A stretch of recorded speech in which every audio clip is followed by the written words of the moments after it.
नमस्कार, मैं रंजित रंजन आप सभी का कॉम्पिटिटिव वे पे स्वागत करता हूं। दोस्तों, आज हम सिंपल इंटरेस्ट का एक ऐसा कॉन्सेप्ट लेकर आए हैं जो हर एक एग्ज़ाम में पूछा जाता है। बहुत बार पूछा है ये, चाहे वो रेलवे का एग्ज़ाम हो या एसएससी का एग्ज़ाम हो। ठीक है दोस्तों, तो सिंपल इंटरेस्ट का एक ऐसा कॉन्सेप्ट जो आपको जानना भी बहुत ज़रूरी है।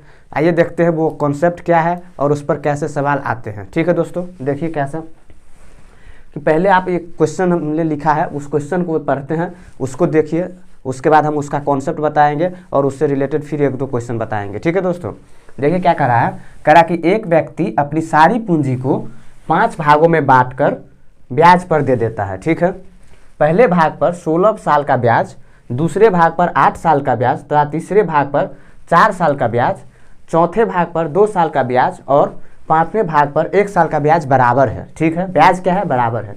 यदि पांचों भाग को समान दर पर दिया गया हो तो इनके पूंजी का अनुपात क्या है? ठीक है दोस्तों, क्या कह रहा है क्वेश्चन?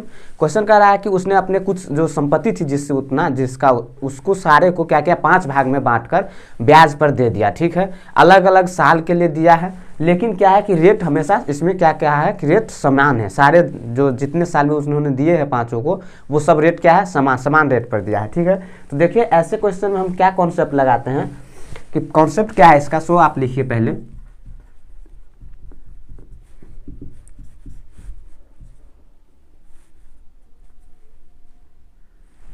कॉन्सेप्ट क्या कहता है कि अगर आपको क्वेश्चन में कहा जाए सिंपल इंटरेस्ट में कि सारे तरफ से जो ब्याज आ रहा है वो बराबर है, तो क्या करना है कि यानी कि क्या कहेगा कि प्राप्त ब्याज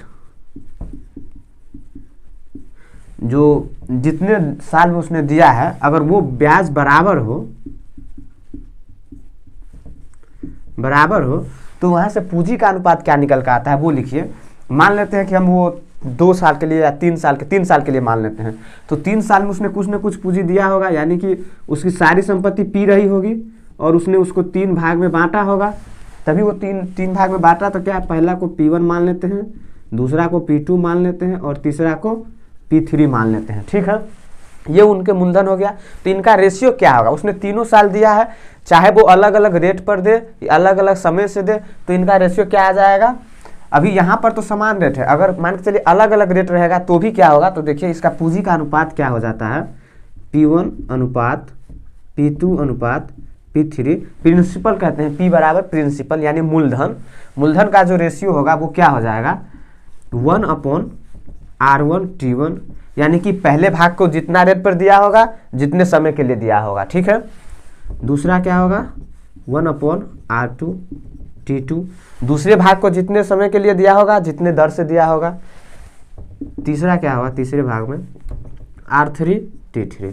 ठीक है दोस्तों, क्या है कि उसने अपनी पूंजी को क्या किया, प्रिंसिपल को, मूलधन को 3 भागों में मूलधन को बांटा और तीनों भागों को अलग अलग रेट और अलग अलग समय के लिए दिया। लेकिन क्या हुआ कि तीनों भाग से जो ब्याज उनको आया, प्राप्त ब्याज जो आया वो क्या है, बराबर आया। ठीक है दोस्तों, तो बराबर आएगा तो यहाँ से उनके मूलधन का अनुपात क्या हो जाएगा, P1 अनुपात P2 अनुपात P3 बराबर क्या हो जाएगा, 1/R1 अनुपात R1 इंटू R2, फिर क्या होगा अगला रेशियो 1/R2T2, तीसरा क्या हो जाएगा R3T3। इसी में क्या कहता है कि रेट बराबर है, यानी कि R1 बराबर R2 बराबर R3। जैसा इस क्वेश्चन में कहा है कि हमने क्या किया कि सारे रेट को क्या किया, समान, यानी कि तीनों भाग को हमने 3 भाग में इनको ये अपनी प्रिंसिपल को बांटा था, तीनों भाग को हमने क्या किया कि समान दर पर दे दिया।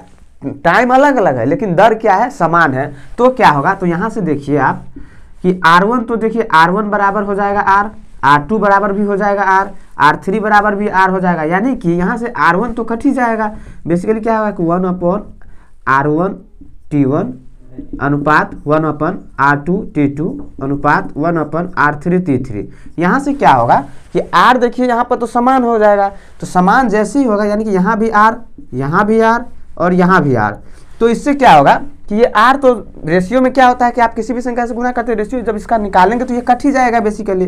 तो जब ये कट जाएगा तो यहाँ से क्या अनुपात निकल कर आएगा, जब रेट समान होगा तो 1/T1 अनुपात 1/T2 अनुपात 1/T3। ठीक है दोस्तों, क्या कहें हम, एक बार और कॉन्सेप्ट समझ लीजिए कि उसने अपने मूलधन को 3 भागों में बांटा और अलग अलग ब्याज और अलग अलग जो से कि रेट और अलग अलग टाइम पर उसने दिया लेकिन ब्याज क्या हुआ, सेम प्राप्त हुआ, तो ये होगा। लेकिन अगर उसने क्या किया कि सभी को समान दर पर दे दिया, सिर्फ टाइम अलग अलग रहेगा, तो उनका मूलधन का जो अनुपात होगा P1 अनुपात P2 अनुपात P3, वो क्या हो जाएगा, ये हो जाएगा 1/T1 अनुपात 1/T2 अनुपात 1/T3। ठीक है दोस्तों, समझ में आ गया होगा कॉन्सेप्ट। अब देखिए इस क्वेश्चन में क्या कर रहा है, उसने अपने पूंजी को 5 भागों में बांटा और सभी को ब्याज पर लगाया। एक को 16 साल के लिए, दूसरे को 8 साल के लिए, फिर 4 साल के लिए, 2 साल के लिए और 1 साल के लिए। ठीक है, लेकिन क्या हुआ कि सभी यानी कि पांचों भाग से तो समान दर पर दिया गया था। ठीक है,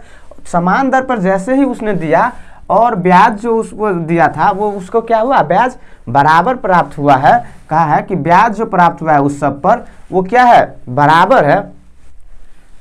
5वें साल पर, 1 साल पर ब्याज जो प्राप्त हुआ है, प्राप्त ब्याज वो क्या है, बराबर प्राप्त हुआ है। तो यहाँ से उसका रेशियो क्या निकल जाएगा, आपको पता है पूंजी का अनुपात, उनके जो है कि P1 अनुपात P2 अनुपात P3 अनुपात P4 अनुपात P5।